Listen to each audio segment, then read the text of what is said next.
China just did what Joe Biden campaigned for. They just did exactly what Joe Biden campaigned for. And let me tell you something. When I read this, I'm gonna just tell you my reaction when I first of all, it was steps for me this week. It was steps. First, I was freaking out about the fact that Saudi Arabia and Iran are actually talking.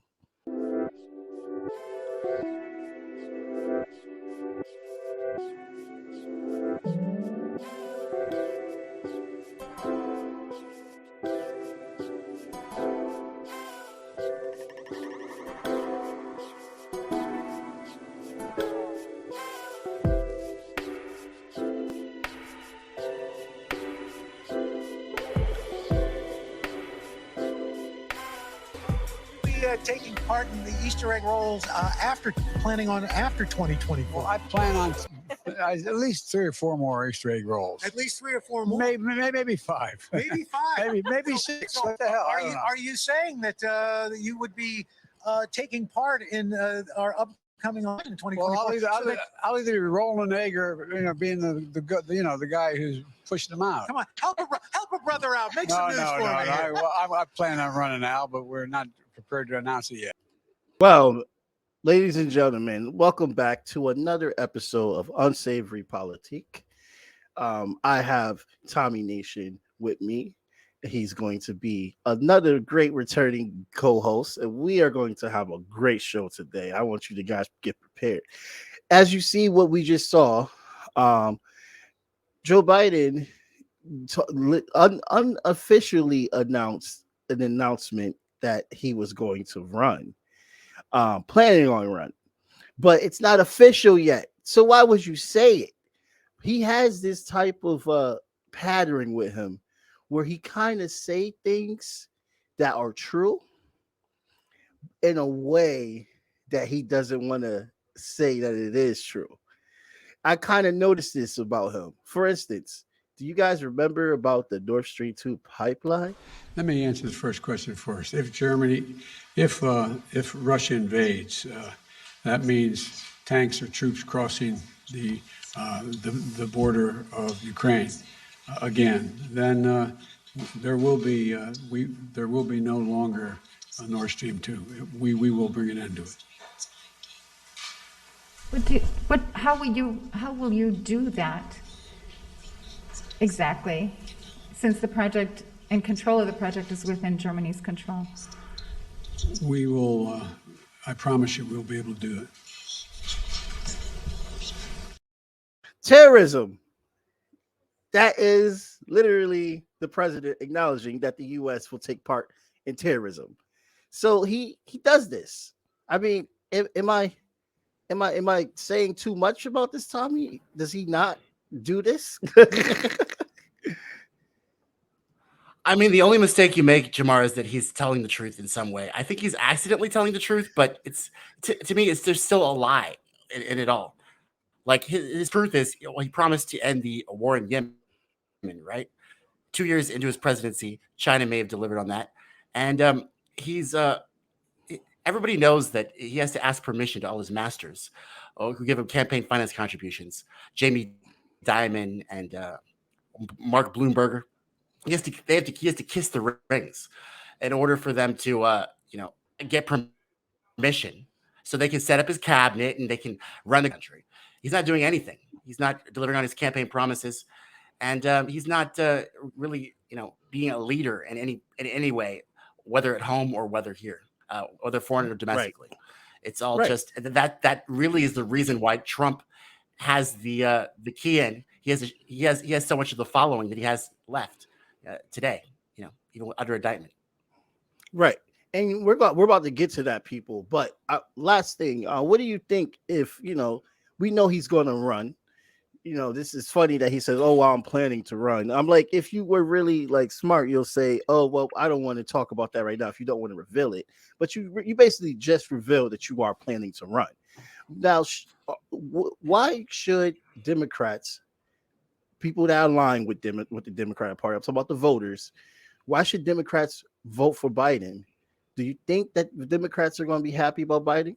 I think the Democrats are going to be happy about Biden. I don't really have the mindset of the Democrats because the Democrats are they're succubus. They're succubi. They suck the living souls out of children in Salem, Massachusetts. You know, it's funny that the Trump calls it the witch hunt. We need to be hunting witches. We really do. The real witches, the ones that suck the lives out of the human American electorate and take over our jobs, outsource them to Malaysian girls in China, and make our wages stagnant. They all need to be burned to the stake. It sucks. Hypothetically, metaphorically speaking. Hypothetically. But I mean, it's Well, funny, you know, it's with funny the- to see Al Roker, bro. Al Roker over there. Did you that video you played, bro? What a little cuck. Right. I mean, how many fucking cucks do you see in the mainstream media cucking around, wondering, oh, you're gonna run or not? Who cares? What changes he made? What impact has he made on the United States of America? Why don't you ask Right. those questions, Al? Yeah. He's yeah. just so exactly. He's so enamored. He's enamored with the system. It's disgusting to me, honestly, bro. Well, speaking of the system has chosen their boogeyman, and the boogeyman, if you live under a rock, the boogeyman that they want to say all their problems with this late stage capitalism is Donald J. Trump. Now, we all know that I am not a Trump supporter, but this is clearly an example of what I like to call selective justice. Before we get into talking about why this is bogus, I'm not the only one talking about this. Here, look, here's an article from Liberation News. I'm gonna read a paragraph above all cases not created equal, just so you guys can get a clear understanding. And I agree with exactly what they're saying here, because it says here that because the Democratic Party, I'm reading here, guys, so you can follow along with me, because the Democratic Party elite refused to challenge Trump on the basis of his pro-corporate policies, various legal and media-based attacks have been launched around issues that are of far less consequences. Exactly. They're far less consequential what they're freaking getting him with. The working class can't simply stand aside. The liberal strategy empowers the most vicious warmongers and pulls the overall political space further towards dangerous and damaging policies like expansion of the military and police. It continually elevates the most fantastic elements of the Republican Party into two-horse political races, furthering the spread of a far-right ideas in society. So what they're basically saying is that everyone is complicit with this neoliberal agenda. Everyone is the elite. It's a two-party system that is actually one party, and they all have one thing in mind: to make the police a powerful police state in this whole country, to continue on wars, to continue fucking the working class. So they are all in alignment with these ideals. So this is why you don't see a president being indicted. The reason why they're indicting Trump for the first time in history is because he shows these ideas into acknowledgement in the ugly face of true neoliberalism and true neocon nonsense. He is exposing it by being the most craziest flamboyant idiot that he is. But I would take that to Tommy as well too, because you have a lot of great points as well. Well, not only is this a farce in the first place, Jamar, and like you said, selective justice is taking place. I mean, the two-tier justice part we see, and it's not about Republicans versus Democrats. It's about the poor versus the elites. Even with this farce of the 34 counts of the Manhattan grand jury indicted Donald Trump for. If you look into the case, you see that he gets to negotiate his own surrender. Jamar, have you ever negotiated your own surrender or arrest? No. Did you ever negotiate with your lawyers whether you take a mugshot, whether you take? It's so funny, and the funny fact is that even though the case, I mean. To me, it is cut and dry. He did, in fact, write on his taxes, legal services. He did, in fact, lie about legal services. He did, in fact, hire Michael Cohen, because Michael Cohen went to jail for this. Remember this, Jamar. Michael Cohen went to jail for this crime. So that I don't even understand how that happened. It was him that Trump that wrote that on his taxes. It was Trump that paid off Stormy Daniels and that Karen McDougal lady. It was Trump that did that, orchestrated that whole thing. And the fact that he gets to negotiate his own surrender, to me, that would make, if I was Michael Cohen, that would make my blood boil even more. Right. It's funny because today in the New York Times, Trump appeals decision forcing Pence to testify in January 6th grand jury. He's still a big leader. He's a de facto leader of the Republican Party. And even today, he's also just, the FEC is trying to disclose his finances. I'm sorry, the FEC. FEC.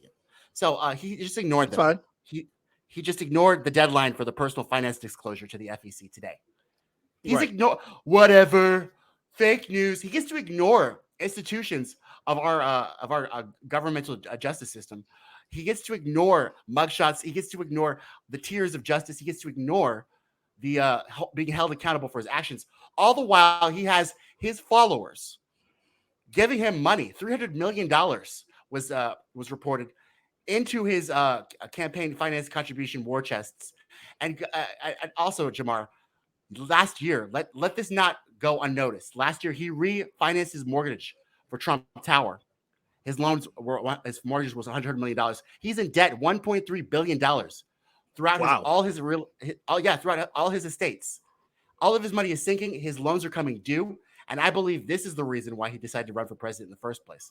Now, the Democrats are playing their own game. They hide their own smoking guns, like the Russiagate hoax. And they have their own, they have their own intentions. But be that as it may, none of this is going towards helping the American people, promoting the general welfare, securing the blessings of liberty. None of this is about us. It's all about electoral victories, and it's all about making sure that the loans coming due get paid. That's what I think. Right. And you're right on the nail with that. That is what they don't want to talk about. We see black media outlets beautiful black media outlets. Don't get me wrong, guys, like Roland Martin, who has a 24/7 like CNN type of style where it's all black journalists, but they rather sit here and have a conversation about how they finally got Trump indicted. This is victory and all this stuff, but they're missing the layers in this. There's really not going to be anything that's going to come out of this. If they do, indict him to the point where he has to either do time, or maybe it's going to be a fine that he has to pay. It's not going to be a straight up like what victory they think it is, because that's not what the Democrats want. White billionaires never do time. Never. The only white billionaire that's ever done time was Bernie Madoff, and he was a one-off. Right. He screwed everybody. Well, he was the devil. So Trump is a scam artist. He's a fraud. Right. And he's a completely weak buffoon, but he has not screwed everyone yet. He still has very good friends, maybe not in media, but he does. The bankers that helped him refinance his mortgage for Trump Tower, they are pushing him, and he's still got powerful allies in the Republican Party as well. Now, and he can still run for president. This feels like, Jamar? Yep. This feels like while every channel, CNN, MSNBC, is turning to Donald Trump.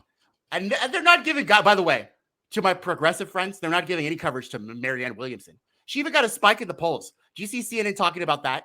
Or do you hear the airwaves blaring with fucking Donald Trump 24/7? They're making the same mistakes they did last time. It's the same fucking 2016, Jamar. Right. The volume blaring of Donald Trump and his show, it's just going to make him snap the necks of the other Republican candidates, just like 2016. Nikki Haley's neck is already snapped. Ron DeSantis is helping him. Oh, Don, if you don't want to go, I'll just tell him it's an abuse of power, Don. These Republican candidates are snapping their own necks for Donald Trump right now. It's fucking weird, bro. It's a spectacle to behold. Let's put it that way. Oh, no, I agree with you, Tommy. And I think that it's very important that we look at how this is being pictured instead of just looking at the right will call it Trump syndrome. I mean, I will agree on the Trump syndrome term. It is a Trump syndrome. He's the boogeyman. But the understanding is that this is distraction from the capitalist parties, the oligarchs that are running this country, and what they want is actually coming to pass. and they are getting rid of Trump because he revealed too much in his election, and he revealed too much in his term as well too, and they have never forgiven him for that. So they have been trying to witch hunt him from the beginning. And the Republican Well, Party I don't think we've learned. is yelling. Yeah, go Either. ahead. I just said, I would just say, no, I don't want to interrupt you. I just said, I don't think we've learned either. They haven't learned. We haven't learned. It's just, like I said, 2016 all over again. The Right. frustration increasingly at the media that I feel, the frustration at the people that are what that I'm, all you have to do is look up these documents. I read mortgage loans, and you can put two and two together. You don't have to worship these celebrity apprentice game show hosts and the Democratic Party, which has given nothing since the Civil Rights Act. And the only reason they gave the Civil Rights Act was because presidents were being assassinated, Jamar. People were dying at the hands of rifles and shit. There were lunch counter, there was civil rights lunch counter protests, there was bus boycotts. People were losing money. Things were becoming upset, and so they had to take systematic means into their own hands to not upset the apple carts of the elites and make sure that all of this woke was being make sure that it was being channeled towards a corporatist mindset, and that's what it is today. So Donald Trump, his new wars, he didn't start any new wars, like you always say. He didn't stop any new wars either, and Right. we're still left with the They all status have quo. the same in mind. They all have the Right. same status quo in mind, and people like they are together. This is why I say the empire is falling. They are connected. Let's use action movies. People pretend to be enemies in Mission Impossible for a second, but you see them all shake their heads after the cameras are off because it's all smoke and mirrors. Well, nothing says it's smoke and mirrors more than the fact that they're all just they're amazingly wrought over the fact that the petrodollar is at its end. And while we're the most, Right. At this point, our reserves are at the heights, and we're still at the height of American popularity when it comes to the dollar. These plans that are being, set apart by the BRICS nations, as you put attention to, they're That's our next segment. increasingly is us from the world stage. And so it's gonna be you see how they're all fighting, but at the end of the day, who's on crying about the petrodollar? They all are. They're all The crying. rich will. Oh God, sooner or later we've got to get into China. We've got to get Yeah. into South Africa. They literally want to invade South Africa now. It's funny, bro. You see, It's really did you hear funny. did you hear that shit with who's the water boy for Republican Party? The guy who drinks a lot of water, who's really thirsty. Rubio. He's really thirsty Rubio. He was like laying it out. Brazil, how dare you? We're trying to invade fucking Mexico for that shit. Mexico our was panties are about in to a join bind. BRICS. Our Yeah. panties are in a bind, guys. Well, It's here's the those answer to guys. that. If people want to know the real answer, this is what I always say. With progressives, I have sometimes a back and forth with progressives who do a lot of great work about what is China's real stance, because China has been told we've been told from the West that China is about this, China is about that. What are we seeing now today is a totally different scheme of what China is doing. So the West is they can't hide everything because they're losing power. Like hence the name of this episode is the empire collapsing, because it is. They are losing their hegemonic strength. And the reason why they're losing their hegemonic strength is not because of China, and it's not because of Russia. It's because of how they have treated other countries for decades when they became the world power. For example, let's look at this great article here from Foreign Affairs. Now, Foreign Affairs, people listen, if you want to get really involved with learning what's going on, you have to do these subscriptions. But there are free subscriptions, which I do. And Foreign Affairs is one of the free subscriptions that I do to look at what's going on. This is an article that you'll see the details. The name of this article is called The New Order in the Middle East. Well, no one predicted this. Nobody predicted the Saudis in Iran and the Iranians to actually come to peace terms. And this is something that the U.S. tried to, say that they were always in agreement with, while always saying, "Oh, we're going to invade Iran." In the words of the great John McCain, and I mean that very sarcastically, bomb, bomb, bomb Iran. That is exactly was the mindset Iran. of these goddamn neocons. But what is the mindset of China? Let's check it out. Again, you can find this at the Foreign Affairs, a new world, a new order in the Middle East. Right. So let's get to it. Let's see. Where am I reading it? Okay, here we go. So then during this visit, I'm right here, guys. I want to show you this part. This is very important.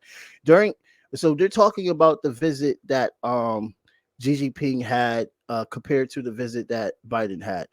During the visit with Saudi Arabia in July 2022, U.S. Joe Biden urged the Gulf Cooperation, that's the GCC, and the intergovernmental union of Bahrain, Bahrain. If I say these words incorrectly, forgive me. Kuwait, Oman, Qatar, Saudi Arabia, and the United Arabian Emirates to join with Israel. Wow. To contain Iran. That was their plan. But the Saudi government turned to China instead, viewing President Xi Jinping as a better mediator with Tehran, involving China. They're talking about Tehran, which is in Iran.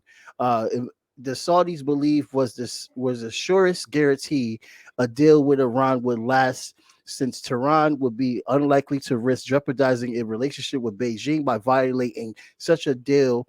Discussed the issue with MBS, who is basically the crown prince of Saudi, during this visit in Riyadh. In December 2022, it then met with Iranian president. They met with the Iranian president in Beijing in February 2023. Intense discussion between Iran and Saudi Arabia followed, during which the two sides agreed to bury the hatchet and normalize relations for both countries. Iran personal intervention was critical. Both long-standing political, economic economics with Beijing, and the Chinese president was therefore able to act as a trust broker between them. If the A deal trust is broker. Yes. If the deal is fully implemented, Tehran and Riyadh will be closely aligned once more. It was only in 2016 that diplomatic ties between the countries were severed after a mob torched the Saudi embassy in Tehran. Now, according to the new agreement, both sides will reopen embassies. That's a big fucking deal. And the Saudi government will end its support for Iran International Television Channel that Tehran holds responsible for domestic dissent. Both sides will uphold the April 2022 ceasefire in Yemen and begin work on formal peace agreements to end civil war in that country. Iran will cease supplying the Houthis with the Houthis rebels with arms that persuade them to halt their missile attacks on Saudi Arabia. In addition, the deal calls for enhanced economic and diplomatic ties between Iran and the GCC countries, and for Iran and the Arab partners to begin discussing and building a new regional security framework. So China just did what Joe Biden campaigned for. They just did exactly what Joe Biden campaigned for. And let me tell you something. When I read this, I'm gonna just tell you my reaction when I first of all, it was steps for me this week. It was steps. First, I was freaking out about the fact that Saudi Arabia and Iran are actually talking. If people know the history between these two countries, they don't like each other. It's like comparable to the dispute with the border that India has with China. And also, honestly, it's more worse than the blood feud that India has with Pakistan. I think that's a better example. People should read up on that. Um, so it's literally embarrassing for the United States government to not be a part of these talks to help lead peace when their policy and their weapon sales are a part of the reason why millions are dead in the Middle East? Because they said they were going to bring peace to the Middle East. So we spent 20 years. And how much money did we spend? Over 3 trillion? I'm pretty sure it's more than that, Tommy. We spent a lot of fucking bread.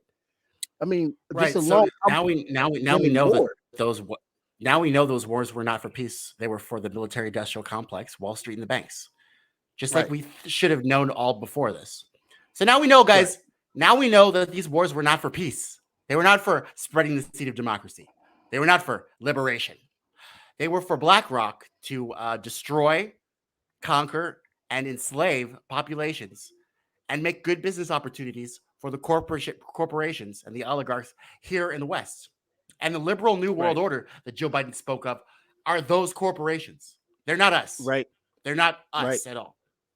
They're BlackRock. They're Raytheon, Boeing. They're Lockheed Martin. Right. They're not us. Now, I have to ask that's you. That's the reason why. That's the reason why China has to step up and do this. And by the way, they've been brave this whole entire time. I mean, they were the ones buying oil from Russians when no country would touch Russian oil. They're the ones who brokered India, a peace. but besides that, deal with. I know they've got a lot of balls in India, bro. I don't know. I think it's like, I don't know. I don't know much about India, but I just didn't know that they're willing to just disrespect us, and we're not. I guess we're just not interested in doing anything about them. But I know we're interested in invading China because they're the ones. We had a tariff war with them during the Trump presidency, and they're the ones taking advantage of the fact that we like to outsource, and they're really holding us accountable on our laziness and our absolutely unwillingness to make anything here at home. They're holding us accountable for that. And you're absolutely right, because Xi Jinping did say, I think it was his last term, not his last term, his second term, because you're going to be president in China for 3 terms. So he's on his 3rd term now. He just won his election. But he said that the focus is to challenge the U.S. hegemonic hold, which is why we are seeing how Russia and China are promoting the Chinese dollar now, and they are helping Latin America have their dollar. And Africa is speaking about having their dollar as well too, which is why Gaddafi was killed in the first place, because Africa was trying to leave. Libya, especially, was leading the course to try to leave the U.S. dollar. Now, people, when you ask why is it important for countries to have their own dollar promoted instead of just the U.S. holding things? Well, the reason why it's important is because they have more of a possibility to dictate their own future and economic growth. When you have the U.S. dollar as dominant, when you have the U.S. dollar as dominant, a third of the world is sanctioned. So that means that you can use a U.S. dollar to sanction a third of the world, starve people, and take their medicine away. We're talking about millions of people that are subjugated to this U.S. foreign policy. That's the plan. That's the plan. That's why Reagan took us off the gold standard in the first place. He wanted a globalist economy to where all of economics would be volatile at the throes of these corporatist oligarchs. And guys, Jamar's speaking the truth. Being diversifying away from the dollar and putting them and going back to gold and things like that is taking away the control of just a few billionaires that own more wealth than the bottom 90% of this entire world combined. And it looks exceptionally attractive to have the dollar not diversified. We look like we're in good standing and that we have a better life, a better life, but our life expectancy is lowest in the world. We have no universal health care. We are more in debt than any other people in the world. We have no child care. We have absolutely no European safety social nets. We have no control over the education of our children and the healthcare access of our families. And so, guys, this is just literally it's just amazing how much we could possibly take, and then think that by diversifying the dollar and by buttressing up our currency, it makes it look like we're still the richest country in the face of the earth and the greatest country. Right. In reality, it's all just an inflation. This is all just an inflation of a farce. This is not real. The value I agree. is not, the value and the currency are not going hand in hand. And that's exactly what happened with the banks, guys, and the housing crisis. These subprime mortgage loans, these complex formulas, guys. I mean, someday we have to wake up and we have to stop realizing that this fake petrodollar, greatest country in the world, propaganda and nationalist rhetoric is the thing that's getting us into all of the economic woes that we have, all of the horrible leadership choices that we're doing, all of the wars that we keep on becoming involved in because of the Wall Street banks and the military-industrial complex. It's just as simple as that. Yeah. Tommy, there's no easier way to explain that. And I like how you are literally trying to explain it so easily. You know, it is the patriotism, and it is used to make us feel like that we have a right to be number one out of billions of people in the world. We, for some reason, need to be the number one. Why? Why do we need to be number one? When we're not and number does it one really in bother anything, you? except for debt, regime change wars, and homelessness. Yeah, we're only we're number one in the negative things. The negative things. You know, look, LA is a tent city. Literally, now. we've got to literally get woke, guys, for real. Yeah. Oh God, you Last said woke. Oh my God, isn't it funny how the Republicans can't figure out a definition to that word? Like, I've been noticing that. That's kind of sad. You wrote a whole book, lady. I've been noticing that. Yeah. I mean, this it's just really interesting, these campaigns, man. They're making me sad now. Now they're just making me sad. This Marianne Williamson thing, sad. It's sad to see Tulsi Gabbard try to defend Donald Trump because she's got a more conservative audience now. Donald Trump doesn't need your help. He got into this mess without you. He could get out of it without you. There's no reason for you and your anti-war message, Tulsi, to be languishing along with Donald Trump. What the hell are you doing, Tulsi? Get over it. What the fuck are you, who are you consulting? Tucker? I mean, even Tucker is anti these elites. So I don't even understand what everybody's doing. I don't understand everybody's reaction to this. The only person that is tried and true, Jamar, is Lindsey Graham. All he wants to do is bomb Russia and kill Putin. That's all he wants to do. At least he's consistent, I'll say. He's consistent.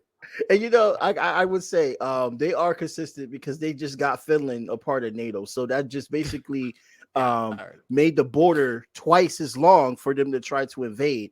And like we said, Russia said that NATO expansion is a security threat to us. So Finland just invited themselves into a war.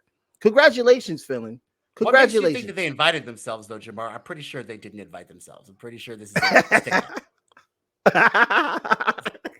You're going to invite yourself over here. Invite yourself over here, man. Yeah, and, you know, it's absolutely sad.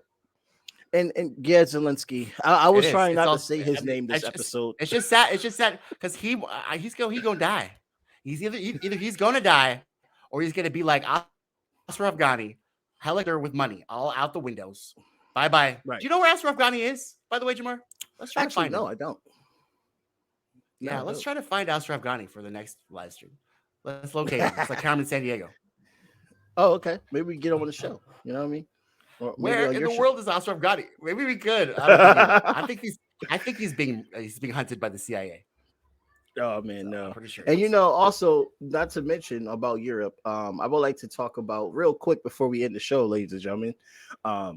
Again, like, share, subscribe, and follow Tommy Nation. He got a website, TommyNationPolitics.com, and he's on every other platform as well too.